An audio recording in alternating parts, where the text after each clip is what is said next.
Yeah, I can hear you Hi, good. Good. How are you? what's happening? I'm good. My wife is driving my son to the airport to go to a hockey tournament in San Jose, and then her and I are driving there. So we have a little hectic morning of trying to do all these things and still do interviews talking about armored saints. So be patient with me. You got it, man. Hey, first I want to say I appreciate it. I appreciate you taking the time. I know, life's hectic and it is with all of us. So thank you so much. No, no problem. Thanks for promoting my product. It's a great product too. I wanted to start off with I know you guys are launching the live Symbol of Salvation 30-year anniversary, October 22nd. And Nikki sent me the link and I got to watch, the full show and everything. And man, it's fantastic. That's the first thing I got to tell you. Thanks. Yeah, it was a fun, the whole thing was fun. From the get-go, just doing the tour, playing that record in its entirety, and doing all the shows, and then we filmed a lot of them, and we did the audio on a lot of them as well. And the New York show ended up being the best one to pick from. We probably would have liked to have done the Los Angeles show at the Regent Theater because it was a great gig, and it's our hometown. But in the end, we couldn't really. They were charging too much money, quite frankly, to film there. So we were pretty annoyed by it. But in the end, we had other shows to choose from. And the Gramercy was great. It was a cool gig. New York's an awesome place, of course, Right? um, and the tour was so fun because playing those songs every night, in its entirety as the record is, it just kind of proved to us once again how kind of diverse and how versatile that record is, and how many different moments there are, and Right. twists and turns, and it's got rockin' tunes, and it's got songs like Tainted Past and Another Day, which are more epic tunes. Truth Always Hers, bluesy style. So it's just a real versatile album, and really became clear when we were playing it every night, as well as doing some of the songs that we just had never ever played. We never played Right. songs like Burning Question and Hanging Judge. If we did, we played them maybe once, and that was Right. it. So we kind of had to relearn those songs, which was fun, and we made a little kind of alterations with them, but in the end, it was great. It was a lot of fun. I like what you guys decided to do on the black and white filming as well, because I kind of think it captures, what the essence of that entire record, like what you were just talking about. Well, it's funny. Yes, the pictures in a lot of Symbol are black and white, and then the first video, Rain of Fire, was black and white as well. And we originally were going to do it in color. However, the lighting was not so good.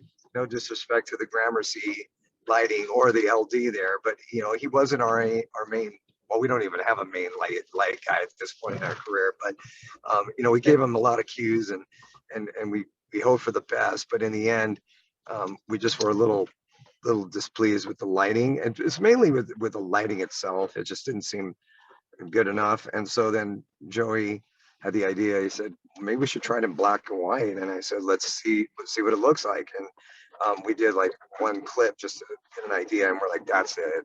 That's way better. And so it kind of Right. does give it that like classic movie, like a 50s movie or something vibe to it. So. It is. It's really cool. And I wrote down a bunch of questions, I wanted to ask you, but you guys, the like I said, the video captures the strength of the band, and from what I've been reading, you said that that's kind of like your iconic album right there. And when you guys went into writing that, I mean, I know, Dave's passing, obviously, and like so many things happening right there. And it seemed like it came off, as really just like kind of like you guys really having a release on that record, just totally saying, hey, this is Armored Saint. And it exploded. And it really turned out to be a fantastic album, like you said. Yeah, I mean, it was just a very uncertain time. Starting around 1988, we had finished doing Raising Fear, and toured for that, and the label, as a matter of fact, the tour that we went out, they didn't give us any tour support. They were kind of already preparing to drop us, and but we wanted to go back out and do another run. So we went back out. We went in a van. We I mean, it was pretty rough. We drove to Syracuse, New York, in like 2 days and a half to get there for the first gig in January. So it was like we had to go all the way, further as far south as we could till we could get to north so we could make it because the weather was treacherous. And we were in a van and then the crew was in a truck, and we did this tour, and it was a pretty exhausting tour. But the cool thing is we were bouncing around from things to things. We did like, watch out here. Um, we did like some dates with Ted Nugent, and then we did some dates with Alice Cooper, and then we did some headline shows, and then we ended up doing stuff with Michael Schenker at that time, and it was a good tour because we actually did some really cool gigs, but they were just like, I think I vaguely remember that our agent would go, okay, now these next 2 weeks, you guys are going to go here. And we're like, okay. And we were just bouncing around the country. It was a pretty long tour. I'd say it was probably like 3 months or something. And we were in a van, we were just doing this tour. And I mean, it was down and dirty, but the shows were good.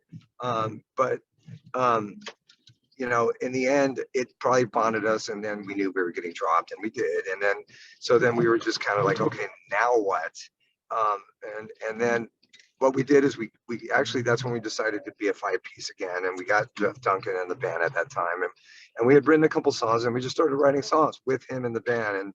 And so we went back to knowing that we were going to be a 5-piece group, and that was a cool kind of breath of fresh air. And even though we were dropped, we just started writing songs and saying, you know what, let's just do whatever we really want to do, and kind of have a really open mind now that we don't have to really worry about what a label is going to tell us to do. So we started writing, not that they ever really did, but in the end, that was probably the mindset. So we started writing, and we just started writing songs, and some were great, some were less great.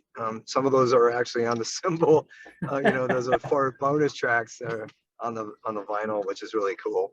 Some of those were in looking back nostalgically, I think that there's, they're fun songs, but they probably just didn't, measure up. But we just kept writing songs, and then not too long after that is when we found out about Dave and having leukemia. He said he went in for he was going to a doctor to have he kind of had an acne issue, and he wanted to take this medicine that I guess required a blood test, and so he did it, and they came back with this like real enormous amount of white blood cells in his blood. And so they were saying this is worrisome, and we were asking him, well, what could that be? And he said it could be leukemia, and we're like, oh no, that's you have leukemia, and then he did, and he was an adopted kid, so he didn't, the thing at that point what you could do is you could have a bone marrow transplant, because that was an early stage of still leukemia, and they've made a lot of strides in doing things and helping people with leukemia these days. But at this point, in that late 80s, they were, it was, usually it didn't bode well for you, quite honestly. And the only thing that one of the few things it could do is have a bone marrow transplant. But what the problem was is he was adopted, so he didn't have any, immediate siblings. They were able to locate his mom, I think, at some point, and she didn't have any other kids, and I don't think her bone marrow would even match. So they put him on a wait list to find a transplant, and so he waited, and it was a couple years, and there was a certain level where you can't, anything less than that is just not gonna work. And so he waited, and he finally found the one transplant possibility, and he got it, and it didn't take, and that was what really kind of came down in the end. And that was the beginning of his situation and his experience there. So sorry, I'm trying to No. do a couple of things at once here now. Take your time. My I wife. appreciate it. Yeah, no problem. She's at the airport with my son, but it looks like some people are coming in right around the same time here. So there goes Mason. Okay, so well, I'll be here until I get kicked out here of the airport. This is how we roll here, man. This is how we roll. But in any case, I don't know, where did I leave off? I'm so sorry. No, no, But that with was, Dave, I mean, yeah, that's a good yeah. story. And it's So a, yeah, I mean, so the thing with Dave at that point was that he, we were just we were just kind of hoping that he would find a way to get this transplant, and he did. And once he did that, the reality was is that it wasn't going to take.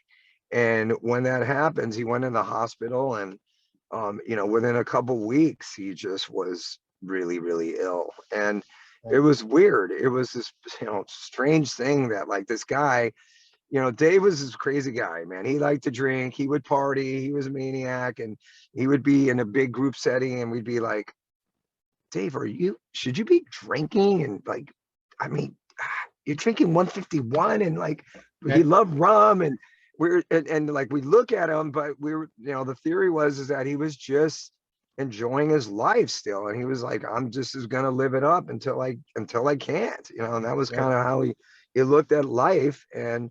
Um, and so that's what he did. And so he just kept trudging on and fighting on, and then eventually got, like I said, he got that opportunity for the transplant. He went in the hospital, and at, after a couple weeks, you find out whether or not that's going to work or right. it's not. And it didn't. And then he just got really ill. It was a weird thing. I would equate it with, like, probably, and I never had AIDS or knew anybody that had AIDS, but it would be similar to probably having AIDS, because what happens is that, and maybe even, and strangely enough, like COVID, because um, it was kind of the same scenario where you had, um, you weren't going to really die from leukemia. You'll pass on from, um, the other things that might end up taking your life, like pneumonia or something. And Right, that's what happened to a lot of people who had AIDS. They would die from pneumonia. And right, and it's kind of, like I said, it's kind of happened for people with COVID, actually. So exactly. um, it all sucks. It was terrible. It was horrible, and we had to cope with that, and figure out what we were going to do, how we're going to live. I mean, I'm going off on a tangent. I'm sorry, but, like, No, for me, it was, sorry, there goes an airplane. For me, it was, I didn't really see the band continuing on at that point. I was probably more apprehensive in doing that right away. And Gonzo and Joey were the ones who actually were pushing it, saying, we have all these tunes. We can, we'd be doing Dave a disservice if we didn't put these out. And I think I just needed more time. Honestly, I had already gone through a breakup with a long-term girlfriend, like, a couple months before that, oh um, man, of somebody who I dated with for, like, went out with for 7 years, and we lived together. And I was a mess, man. I just was like, I'm not ready, to do anything. that's Yeah. rough. That is And rough yeah, right there. it was a pretty rough time. It was just, but that's how life goes, man. Oh It's, yeah, when it rains, it pours, pretty much. So, that's, I think I just needed more time. And the band did. And then once we had a couple meetings, we realized, okay, this is how we're going to do it. We're going to regroup, and we're going to do this as a family, because that's what we really are. And obviously Gonzo was pushing to get Phil back in the band, because it's his brother and he loves him. And then right, Jeff had kind of gone in and out of the band during that time. He was having his own personal things, and he was just dealing with that. So, and we love Jeff. And Jeff, the cool thing about Jeff and Phil is that they both played with Dave at different times. So that was just kind of this connection. But they had never really played together, obviously. And then when we got into a rehearsal, we said, let's see what it's like. Here's some songs, let's play them and see what it's like. And boom, right away it was like, yeah, this feels right. This is Armored Saint, and this is the family again. And so, and that's we've been that ever since. So, and that, I always say the beauty of Saint is that it's the same guys, other than Dave. If Dave was still alive at this point, I would like to go the Iron Maiden, Outlaws, 3 guitar Skinner vibe, and just do it. Then it would be even cooler. right. And I think that would it would be awesome. I mean, I wish Dave was still alive, and we would, man, what a, because we're a great band, and I mean, Yeah. if we saw Dave in the mix, forget about it. We'd be amazing, you know. So, um, that's life. That's my fantasy. But like I always tell people, you know, the cool thing about Dave is that he always had this amazing sense of humor and funny spirit, and he's always there, man. Like, you know, he's there. I always feel like if something funny happens, it was like, oh, that was a Dave thing, and the guys played leads sometimes, and Joey writes stuff, and it's like that sounds like Dave, you know. So I don't know if it's intended. Some of it might be, some of it might not be, but Right. it just shows that he's there. His aura is there. His presence is there, and it'll always be there. And that's the cool thing. That is really cool. I mean, that's really, a cool story. You know what's cool too, John? You talk about like, like when I remember the first time I heard you guys, man, it was back at March of the Saint came out. And, that was kind of like when, say the so-called hair metal scene was clicking in. And then you guys were out there and I mean, just totally like the raw sound and huge, just kind of like like overpowering, like here we are, we're here to take on the world. And what was it like back then when you guys, kind of were first starting out? Well, when we first started out, you know, we came out in 1983, and we played the Troubadours and the Roxy, and eventually the Country Club, which is a great club out in the valley. And we built a reputation really fast. I was telling the story about one of the early, one of my first jobs, and the job I had during the early club days of Armored Saint was at I worked at the public storage main office, and I worked in a storeroom, and my job was to send supplies to all the various public storages all over the country. And it was a good job. It was fun. I had my own room and everything downstairs, and I was kind of isolated. I probably got stoned there numerous times. I was 18 years old, and um, but the funny thing is that they had this enormous Xerox machine that was just giant, and so we would make thousands of flyers. I would go in there like in off times and go and make tons of flyers, and so that's what we used to promote our band. We'd go around on shows and just put. I mean, unfortunately, probably a lot of it turned into litter, but we'd put flyers everywhere, and we sometimes we'd go to the Troubadour, which is that was the happening club at the time, and there was a parking lot across the street, and everybody would kind of go there and park and just party there, and then they would go to the shows. And sometimes we'd go there and pass out flyers, and we wouldn't even go into the show. We would just like hang out in the parking lot. It was fun times and promote our band. But the thing about Saint is that even back then, we knew that we were a little different from a lot of the other LA bands that were really gaining a lot of traction. And the bands like Rat and Great White and Steeler and Black and Blue and Wasp. I mean, these were bands that were a little more LA sounding, and we were just a little less LA sounding. We still had, we were proud of being from LA, and we were all originally from LA and everything, but we just we were really inspired by, all the English bands that were happening at the time, and the Maidens and Motorheads and Judas Priest and Thin Lizzy's. And, these are the bands that, we were really, just really motivated by. And so that it kind of shaped our sound, and it kind of created this a little bit more of a European vibe to the band, that it was a little more of that and a little less LA. Whereas, those bands sound a little more LA. I mean, and they were, don't get me wrong, those bands are great. I really think, they were awesome bands back in the club circuit, and they were and powerful live, and we played with all those bands, and we had lots of fun doing shows with them, and Armored Saint blended in perfectly. But we still were just a little bit more like we wanted to sound like we were from Britain. That's the fact. And but it's funny because as time went on, then the thrash thing started happening, and then that was a big movement. And I always say that Armored Saint kind of had a little bit of an identity crisis, because we were from LA, and we played with all these bands like I mentioned from LA, but we didn't really sound completely like them. And then there was the thrash thing that was happening with bands like, Slayer, Metallica, and Megadeth, and Anthrax. And even though Armored Saint was a powerful, heavy band live, and we had songs like Madhouse that would, could certainly thrash it up, March of the Saint, what have you. I mean, we weren't really a thrash group in the classic sense either. So we didn't really kind of like, we would play with those bands. I mean, we play Metallica, we play with Death Angel, but we didn't really fit completely into that scene either. So I think that probably all that worked against us a little bit. And it just, because those were big popular movements and scenes, and when you're not benefiting from being part of it, you're not. That's it. It's a simple thing.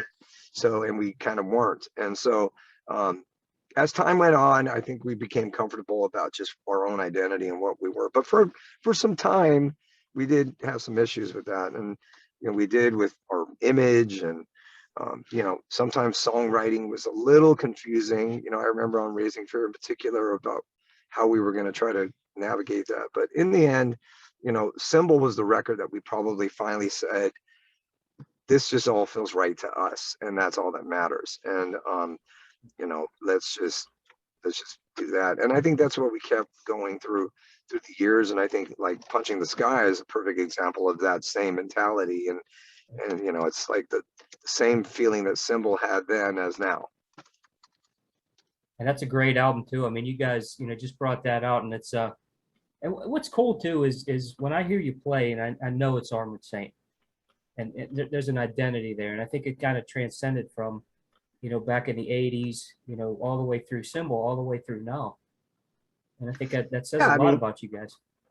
Like I said, it took some time to kind of find our identity a little bit. And, we were 20 years old, when we started, and we were emulating a lot of our heroes. And then it's just, after a while, everybody's personal identity through their instrument and through my voice is the thing that kind of started taking shape. And and now, I mean, we're just super, that's who we are. And but as it took some time, and then once it happened, I think then we felt confident. And there's certainly moments, of course, even in the early days, that sounds like us, but you could probably draw other comparisons to other groups as well. And then by Symbol, I think that was the record that kind of really said, hey, this is a band that kind of just sounds like them, because I think songs like Last Train Home, and I mean, I'm tooting my own horn a little here, but Tribal Dance and Truth Always Hurts, I mean, they just, you could hear elements of certain influences, but that sounds like us. That's kind of our own sound there. And we continue that on. I think Punching the Sky, if anything, sometimes sounds a little bit like little retro back to like 70s bands, the UFOs and Thin Lizzies that we loved, but sounding modern at the same time, and sounding like Armored Saint at the same time. So, well, you guys, you're bringing up Punching the Sky, and and I was just thinking about this today, how this hit home was attention span when you guys did that song, and really how it ties into the way things are today with digital music, and everybody's kind of like, you got to hit them and within like the first 10 seconds or you lose it. Yeah, I mean, that's a crazy way. My son and daughter are a little different, because I think they actually, hopefully they listen to whole songs, but there's a lot of kids from their generation that literally will listen to like a minute of a song and then go to the next song. They were not even listening to full songs, let alone albums. And I mean, some do, of course, but there is a contingency of young kids now that are just, and it's just because there's just a slew of information that they're dealing with, and music is just one aspect of it. And it's not the same as it was for us, where it was all about music, and it was all about just going to the record store, and about bands you heard, buying records, or even covers you just thought were cool. And it was just really organic. And I mean, again, I don't want to be down on the new generation and how they get music. And as long as they do eventually, that's a good thing. But it's just a different approach. That'll be my kind way of putting it. That's true. It doesn't have that feeling. I mean, we go to the record stores, and you could, you couldn't wait to open it up to read the liner notes and the pictures and have the Yeah. smell of that. It's just it's missing. I hope it comes back at least in some way. I know vinyl is a little bit anyway. The vinyl as well. Actually, one of my daughter's friend told me yesterday she was at a show and she's 16 and it was like some surf, I don't know, surf punk thing, but it was some show at the Hollywood Cemetery here in LA. They do gigs in like in one of the like mortuaries or so. It's pretty cool Wow, actually. The mausoleum. that I'm is sorry. cool. Yeah, that's cool. And yeah, it is actually really cool. A lot of bands play there. And she says she got a cassette and she has a cassette player. So she got a cassette at the gig. So I was like, wow, all right. Cause Cool. I know that they were trying, cassettes were kind of, I mean, let's face it, cassettes were just, were a mess, Right. tape would always break. Um, but they were big for a while for sure. And I was always saying, oh, cassettes will never come back, but maybe they have a little slight comeback too, so Right. I was kind of encouraged by that. I was like, ah, cool, got a cassette. That's cool to see. That definitely is. You mentioned a little earlier, how you guys were influences, and you mentioned the thrash, and I wanted to talk about, when you joined Anthrax, for Stomp 442, and I was actually listening to Poison My Eyes last night, which I think is a fantastic song. When you went to, when you took that gig as lead vocalist of Anthrax, I really think that you really took that on as your own too. I mean, because you really made that band. There's Joey's side, but then there's also your side too, which I think is fantastic. What was it like, that transition? Well, it wasn't easy. Joey has a very distinctive voice, and so mine is just, it sounds different. That's just the way it is. Um and so it was going to change the sound of the band, obviously a little bit, or actually quite a lot, let's face it. But also the sound of the songs and the songwriting, and that was changing as well for the band. And Sound of White Noise is a record that when it came out, it sounded very modern. It didn't sound like an 80s album, really. It sounded like a 90s, and kind of along the lines of what was happening. Um, which is great because that's what was happening. It was 93 and it was changing.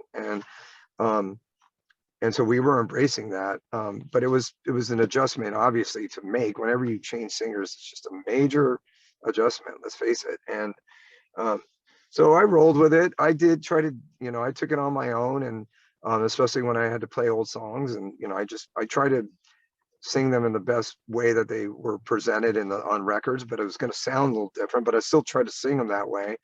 Um, and when we performed live, it was powerful, and it felt fresh. And I think that everybody felt that way in the band, and we went with it. It was funny. I was practicing for something I did yesterday. So a show I'm doing with Metal Allegiance guys next weekend.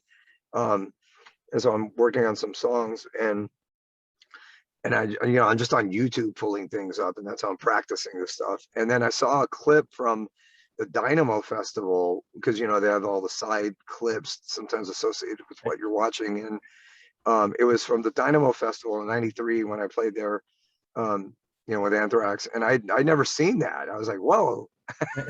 So I was singing Room for One More because we're gonna play that actually at this Metal Legion show next Nice. week in Long Island, and so I was like, well, let me hear what this sounds like, and it was rad. It was awesome. It was because it was a huge festival. It was probably like 50,000 people there, and it was massive. And we were the headliners actually, and it was Nice. cool. I was like, wow, this is rad, and it was a cool gig and sounded good. Had long hair. Charles Barkley, Phoenix Sun shirt. I was cracking up, but it was cool. And That you is could cool. tell the freshness of that feeling of that time. Right. And so, you know, it's the one thing about Anthrax, and sometimes my time in the band is that, um, in during that time, they would always, I think they felt compelled to try to convey to people that it was the same band. But, as time went on, it felt like a different band, and I think that, that's the truth of it. But at the time, to try to keep, the diehards, happy, and, we were trying to appease people and say, oh, this is the same band, but of course it was still Scott and Charlie and Frankie, and even at that time Danny, but it was me, and it was a little different. So it was trying to navigate that. And yeah, all I ever say is, the cool thing is the music is there. We made some rad records. Megaforce has just released a bunch of those records, which is really cool, and I'm happy about it because I just want them to be available. And I always look back fondly on all those records, and there were some good times, some bad times, but mostly good times. Yeah. That is cool. And I always think, when I hear you, singing now, I mean, it sounds like you still have that drive, but I mean, even better. Do you feel like you're better vocally now than you were back then? Because I mean, it sounds fantastic, man, honestly. I I think I am. I think I am. I think I'm more in a comfortable space vocally, where I know where my voice sounds best and where I can sing at the most with the most strength. Um, it's funny with people with me because they'll say, "Oh, you sound the same. You sound like the same that you did in 1984." And really, as flattering as that is, I really don't. I mean, I listen to March of Saint. I sound like a 21-year-old kid, and that's what I sounded like. And and now I'm a 58-year-old man, and I sound like. Luckily, I still sound like a not too old of a man, but my voice sounds strong and as is. But it is a bit deeper, but it sounds warmer to me. And again, like I was telling you earlier about the band finding their identity, I certainly had to do that with my voice, and it took a long time, and I'm still doing it, really, quite honestly, but which is a good thing.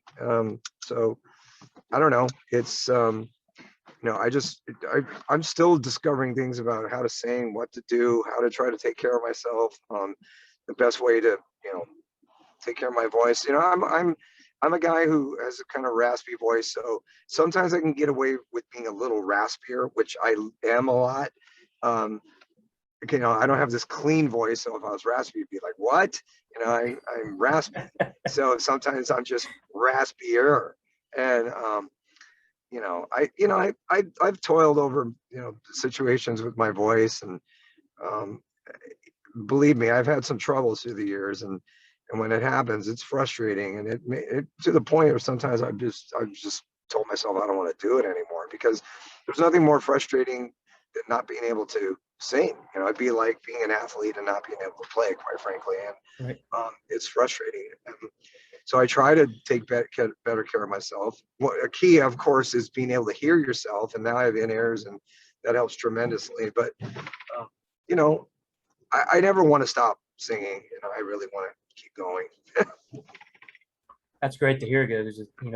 We want to keep you going as long as you can, man, because Yeah, like I said, this stuff is great. that's what I want to do. Hey, if you had I know we talked a little bit earlier about the younger kids and what they're doing now. As far as looking back on your career, is there anything that you could tell, like the younger kids that are coming up right now, they're doing this style of music? Some of the things that that you've learned that you'd like to tell them, hey, do it this way because it'll definitely help you. It's something that you've learned.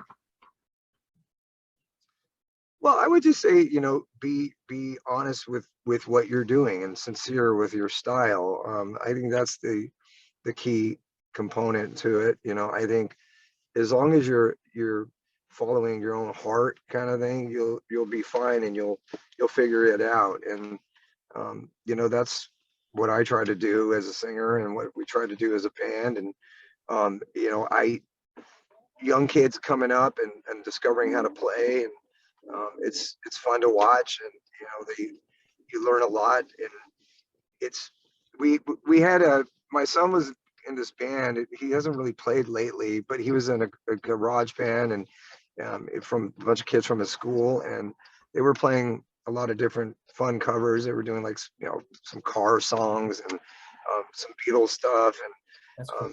and it was cool to watch them play. And it was just a very kind of primitive state of playing music, but they were doing a good job. And and figuring it out as they went. And some of them were really talented. I mean, the keyboard guy was awesome, and I think he'll probably end up doing something pretty big with music. But um, it was fun to just see all these young kids figure out how to kind of play, and that's what we did. You know, I started like that in the garage, and um, it didn't always sound too good, but yeah, that's how you figure it out. And you know, I would say just follow your own heart with with music, and that's you'll be fine if you do that. It's cool. That ties it all in for him. And how about you? Is one of the last things I wanted to ask you. Um, what do you want the legacy of John Bush and Armored Saint in your career to be? Like if you look back and say, hey, this is what I wanted and this is what I attained. How do you want people to look back at it and say, Well, I mean, I think playing, just having, being able to play music for a long time, I think is key, really. Um, I think that's what we always kind of wanted to do when we started. We wanted to have this band. It's funny, we laugh going, oh, we want to be around as long as the Stones and the Who. Like we said that then, we really did. I remember right, saying that, like we want to have a long career like Zeppelin, and it's funny because those bands are still playing. right, God, and the Stones are gonna tour again, even without Charlie Watts. And right, it's like, wow. So I mean, and then here we are still, Symbols 30 years old. I mean, we March of the Saint came out in 1984, so that's closing. I mean, what is 30? What year are we in? 2021. So 37 years, or right. It's going it's on just 40 soon. crazy It's to think crazy. of that. I know. So I think that's really one of the most important things, because I always say, look, I would love to be able to say that everybody had the success of a Metallica, and the truth is nobody did. But everybody has these high, lofty ambitions to be the biggest band in the world, and we're gonna take it over. And I mean, God, some guys in my band still think that's gonna happen. And but I mean, the truth is that just to be able to still play and perform and go and have some people still want to see you, and this is international, and make records, and people buy records and do interviews. And I don't measure it on the actual numbers, because if I did that, I'd probably end up disappointing myself, because we never got to maybe the area we wanted to get. We never got to the success that we thought we could get. I mean, Armored Saint never had a gold album, so and I'm sure we wanted that. We wanted a platinum record, I'm sure, double platinum, triple platinum, come on. Right. But you know, but we know that the music that we've made and the records that we've made are really strong, and we've done it for a long time. We're still a great live band, and here we are. I'm 58 years old. The guys are all about the same age, and we're still playing, and that's wow. So I mean, that is the kind of stuff I take with it, because that to me is the most important thing. We've had this long career, and Right. so because again, if I measured it on numbers, and I know life is numbers, let's face it, but if I did, I'd probably end up thinking, well, it's disappointing, but I don't think that at all. I think I've had an awesome career. And, I always laugh when I do an in-store signing, and people bring records of Saint and Anthrax to me to sign, and I'm like, look at all these albums, like, and I'm there for a while signing them, and then they'll have like a B-side, and Right. whatever, maybe a poster, and I there's a lot of product out there associated with me, so I mean, I should be happy with that, and I am. And look, I mean, do I wish I would have made more money with it? Yeah, probably, but what are you gonna do? That's the way it is. So I'll Right. take the good with very little bad, really. So And that's a lot to say about staying power too, like you said. I mean, for that many years to be doing what you're doing, still sounded great. You know, it means a lot. I mean, to me as a fan, I'm sure like all the fans. I mean, just to see you guys pounding this out, some great stuff, man. yeah, I mean, hey, there's people that made records and they sold like 3 million records on the first record, and you never heard from them again. So Right. um, they may have made more money than me probably, but at the end of the day, like I never wanted to be that. You know, I do like some one hit wonders, of course, mostly from the '70s, but you know, I didn't want to be that, and I never really had a hit anyway, top 40 anyways. But you know, Only was a pretty big song in Anthrax, and that was all over MTV. And so is Can You Deliver in its time. So, you know, there's some hits. You know what's cool too? If we still had MTV, I know YouTube's the kind of like the new MTV, but you know, the stuff that you guys are doing now, I'm sure would be all over it. And it's just kind of like everything just changed, and you gotta look at different alternatives. Right. Yeah, you know, we're lucky we have this. I mean, YouTube's huge. You know, it's a, I mean, Armin sent me 4 videos on this record, and wow, I laugh because it's like we're some big band from the '80s or something. And they're all really great videos. So, Right. you know, I mean, luckily we were able to do that, and we owe everything that Metal played for obviously funding it, quite frankly. But yeah, it's awesome. You know, we made some really cool, fun videos on this record, and you know, it really helps with getting your band out there, especially with COVID when you can't really play any shows and stuff. So it was awesome. Hopefully that'll happen next year a little bit. I'd love to see you guys for this tour. Yeah, where are you located again? Pittsburgh. Oh, Pittsburgh. All right, we played Pittsburgh a couple times the last couple of years. Yeah, Saxon yeah. and Queensryche. Yeah. As a matter of fact, my wife, who's driving right now, is at the show with my kids in Pittsburgh with Queensryche. So, Awesome. yeah, that's a great city actually. Well, hopefully we'll get a chance to come back to the Steel Town soon. We're looking forward to it. How about any last words, John? I mean, I want to thank you for your time and your family's time too. I know you guys are busy, and I appreciate it. Yeah, just thanks for all the support through the years. I mean, that's the thing that matters.